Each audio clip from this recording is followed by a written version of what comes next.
Hi అండి, నమస్తే. Welcome to Durga Krishna kitchen. సేమియా కేసరి చాలా తక్కువ టైంలో ప్రిపేర్ చేసుకోవచ్చు. మరి దీని తయారీ విధానం ఎలాగో చూసేద్దాం. ప్యాన్ పెట్టి హీట్ అయిన తర్వాత దానిలోకి 2 స్పూన్స్ వరకు నెయ్యిని యాడ్ చేసుకోవాలండి. తర్వాత 1/2 కప్ వరకు జీడిపప్పును యాడ్ చేసుకోవాలి.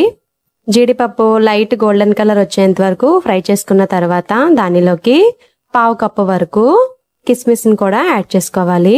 ఇవి బాగా వేగిన తర్వాత వీటిని వేరే ప్లేట్ లోకి ట్రాన్స్ఫర్ చేసుకోవాలి. అదే ప్యాన్ లో 1 కప్ వరకు సేమియా వేసుకోవాలండి. ఇవి వేస్తున్నప్పుడు మాత్రం స్టవ్ మీడియం లో ఉండాలండి. ఇవి వేసిన తర్వాత లైట్ గా వేగడం స్టార్ట్ అవుతున్నప్పుడు స్టవ్ సిమ్ లోకి చేంజ్ చేసుకోవాలి. చూసారు కదా, ఇలా మంచి గోల్డెన్ కలర్ వచ్చేంత వరకు ఫ్రై చేసుకోవాలి. దానిలోకి ఏ కప్ తో అయితే మనం సేమియా తీసుకున్నామో అదే కప్పుతో 2 కప్పులు వాటర్ యాడ్ చేసుకోవాలి.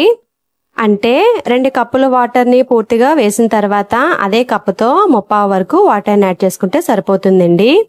సేమియా వేసిన తర్వాత స్టవ్ మీడియం కి చేంజ్ చేసుకోవాలి. ఇది ఉడకడం స్టార్ట్ అవుతున్నప్పుడు లో టు మీడియం కి స్టవ్ చేంజ్ చేసుకుంటూ ఉడికించుకోవాలి. దీనిలోకి ఫుడ్ కలర్ ని యాడ్ చేసుకోవాలి. పాలలో కొంచెం ఫుడ్ కలర్ వేసి యాడ్ చేశానండి. ఇక్కడ ఎల్లో కలర్ తీసుకున్న వాటర్ బాగా మగ్గిన తర్వాత దానిలోకి షుగర్ యాడ్ చేసుకోవాలి. ఏ కప్ తో అయితే సేమియా తీసుకున్నామో అదే కప్పుతో తీసుకోవాలండి. ఇప్పుడు మనకి కొలత అనేది పర్ఫెక్ట్ గా సరిపోతుంది. షుగర్ ఇక్కడ 1.5 కప్ వరకు యాడ్ చేసుకోవాలి. షుగర్ వేసిన తర్వాత బాగా కలుపుకోవాలి. షుగర్ అనేది బాగా మెల్ట్ అయిపోయిన తర్వాత మనకి ఇలాగ మళ్ళీ వాటర్ గా వచ్చేస్తుంది సేమియా అంతా. ఈ పాకం అంతా బాగా దగ్గర పడేంత వరకు మగ్గించుకోవాలి. షుగర్ మెల్ట్ అయ్యేంత వరకు స్టవ్ మీడియం లో పెట్టుకోండి. ఇది ఉడకడం స్టార్ట్ అవుతున్నప్పుడు మళ్ళీ స్టవ్ అనేది సిమ్ లో పెట్టుకోవాలి. పాకం అనేది సగం మగ్గిన తర్వాత దానిలోకి 2 స్పూన్స్ వరకు నెయ్యిని యాడ్ చేసుకోవాలి. అలానే బాగా దంచిపెట్టిన ఇలాచీని కూడా యాడ్ చేసుకోవాలి. ఇక్కడ 3 తీసుకున్నానండి ఇలాచీ అనేది. పాకం ఇంకొంచెం చిక్కపడిన తర్వాత దానిలోకి ఫ్రై చేసి పెట్టుకున్న ఈ డ్రై ఫ్రూట్స్ ని కూడా యాడ్ చేసుకోవాలి. మరీ దగ్గర పడేంత వరకు మీరు మగ్గించుకుంటే ఇది చల్లారిన తర్వాత బాగా గట్టిగా అయిపోతుంది. కాబట్టి వీడియోలో చూపిస్తున్న కన్సిస్టెన్సీ వచ్చిన తర్వాత స్టవ్ ఆఫ్ చేసుకుని పక్కన పెట్టుకోవాలి. ఇలా చేస్తే కనుక చల్లారిన తర్వాత మనకి గట్టి పడకుండా ఉంటుంది కేసరి అనేది. అంతేనండి, రెడీ అయిపోయింది సేమియా కేసరి. టేస్ట్ అయితే చాలా చాలా బాగుంటుంది. మీరు తప్పకుండా ట్రై చేయండి. ఈ వీడియో గనక మీకు నచ్చినట్లయితే ప్లీజ్ లైక్ చేయండి, షేర్ చేయండి, కామెంట్ చేయండి. కొత్తగా ఛానల్ ని వ్యూ చేసే వాళ్ళు సబ్స్క్రైబ్ చేసి పక్కనే ఉన్న బెల్ ఐకాన్ ని కనుక క్లిక్ చేసినట్లయితే నా వీడియోస్ మీరు రెగ్యులర్ గా ఫాలో అవ్వచ్చు.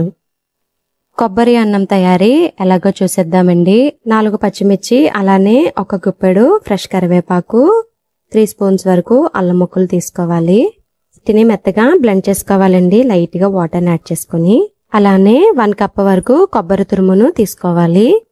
ప్యాన్ పెట్టి హీట్ అయిన తర్వాత ఆయిల్ యాడ్ చేసుకుని దానిలోకి 1/2 టీ స్పూన్ వరకు ఆవాలు వేసుకుని అవి బాగా చిటపట అన్న తర్వాత 1 స్పూన్ వరకు మినపప్పు, అలానే 1 స్పూన్ పచ్చిశనగపప్పు వేసుకుని ఫ్రై చేసుకోవాలండి. స్టవ్ సిమ్ లోనే ఉండాలి. తాలింపు మొత్తం ఫ్రై అవుతున్నంతసేపు ఇవి కొంచెం ఫ్రై అయిన తర్వాత దానిలోకి 10 నుంచి 12 వరకు జీడిపప్పును కూడా వేసుకుని బాగా వేపుకోవాలి. తర్వాత దీనిలోకి బ్లెండ్ చేసి పెట్టుకున్న పచ్చిమిర్చి, అల్లం, కరివేపాకు పేస్ట్ ను కూడా వేసుకుని దానితో పాటే టేస్ట్ కి తగ్గట్టుగా కొంచెం ఉప్పును కూడా యాడ్ చేసుకుని పచ్చివాసన పోయేంత వరకు ఫ్రై చేసుకోవాలి.